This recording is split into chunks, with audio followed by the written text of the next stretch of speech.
Hello dear students, welcome back in a new class. तो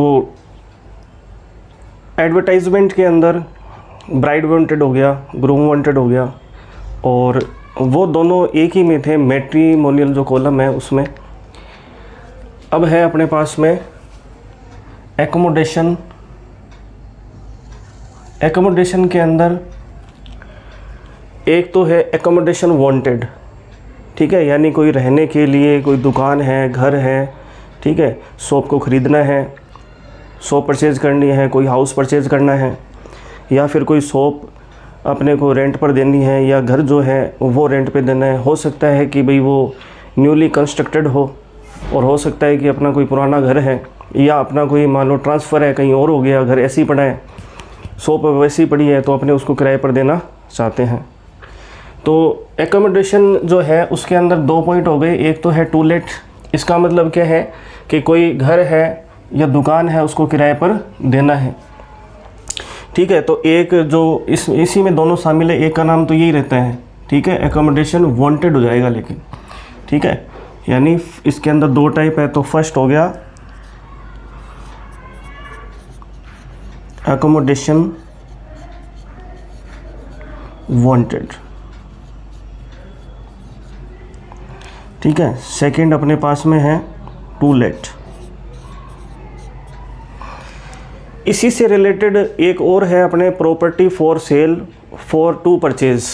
उसके point क्या बनते हैं? Property for sale to purchase,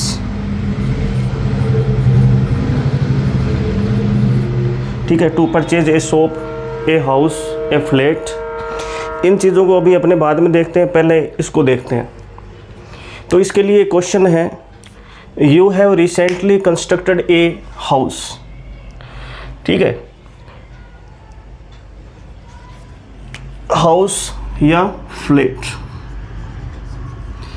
आपने क्या कि अभी अभी एक नया जो फ्लैट है या हाउस है कंस्ट्रक्ट किया है, बनाया है, विथ ऑल द फैसिलिटीज़। उसके अंदर सारी फैसिलिटीज़ हैं, जैसी आजकल मॉडर्न जो होती हैं वो, ठीक है, किचन में है, बाथरूम में है, और घर के अंदर है। यू हैव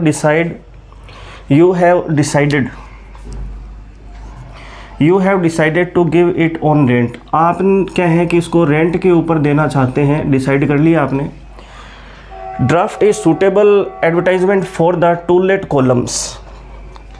आपको एक एडवर्टाइजमेंट ड्राफ्ट करना है, ठीक है, ड्राफ्ट यानी मेक, बनाना। और ये न्यूज़पेपर के अंदर कॉलम होता है, to let columns of a local daily, जो डेली न्यूज़पेपर आता है उसके लिए। Invent all the necessary details.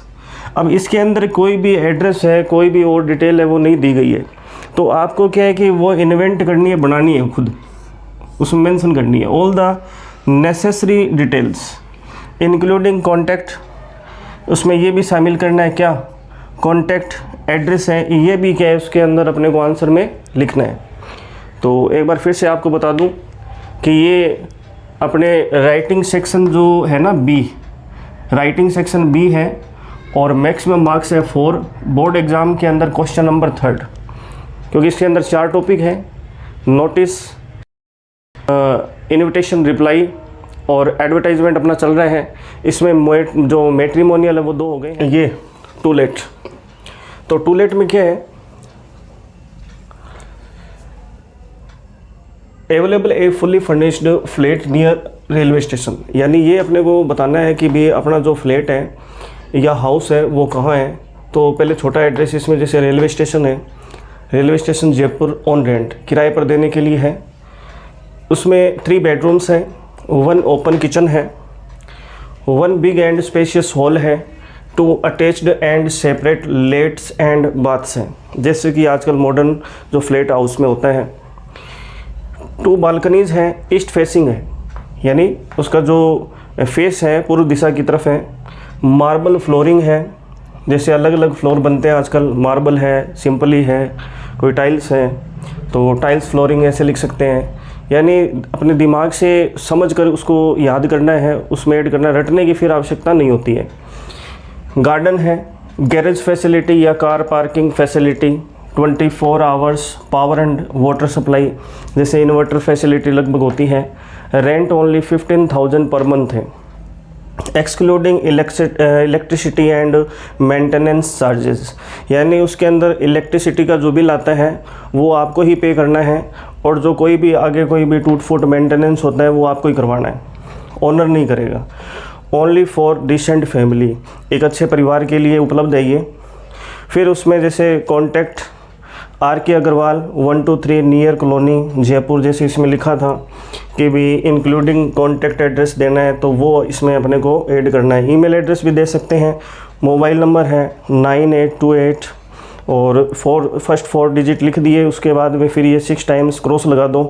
एक मोबाइल नंबर और दे सकते हैं अल्टरनेट। इस प्रकार से ये अपने 2 जैसे मोबाइल नंबर दे दिए।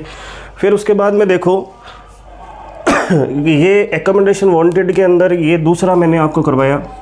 फिर एकोमोडेशन जो ये वांटेड है, यानी इसमें तो किराए के ऊपर अपनों ने दिया था।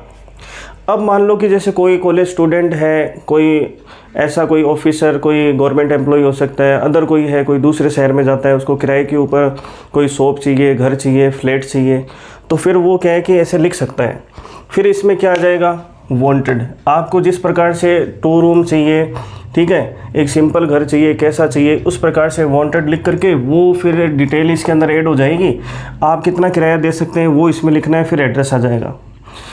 Property for sale to purchase में क्या है कि प्रॉपर्टी फॉर सेल अगर मान लो कि बेचना है आपको, कोई भी शॉप है, कोई घर है, तो यहाँ शुरू में यहाँ लिख देंगे क्या, प्रॉपर्टी फॉर सेल, और यहाँ लिख देंगे available a fully, property for sale है, available a fully furnished flat near railway station Jaipur on rent ये हटा देंगे। फिर इसमें से ये 3 बेडरूम्स है, 1 ओपन किचन है, 1 बिग एंड स्पेशियस हॉल है, 2 अटैच लेट बाथ है, ठीक है, सेपरेट किचन है, 2 बालकनीज है। इस तरीके से पूरा बता दिया। फिर यहाँ ये जो लाइन है ये 2 ये नहीं देनी, इसमें लिखेंगे फिर प्राइस, ठीक है, वो प्रॉपर्टी फॉर सेल हो जाएगा।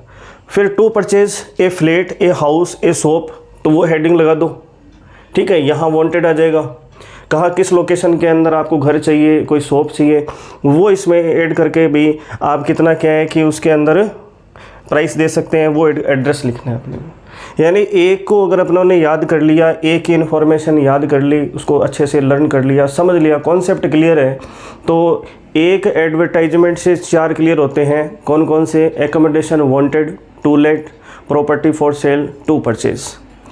तो आपको अच्छे से ये समझ में आया होगा। इसको 2-3 बार 4 बार आराम से देखें।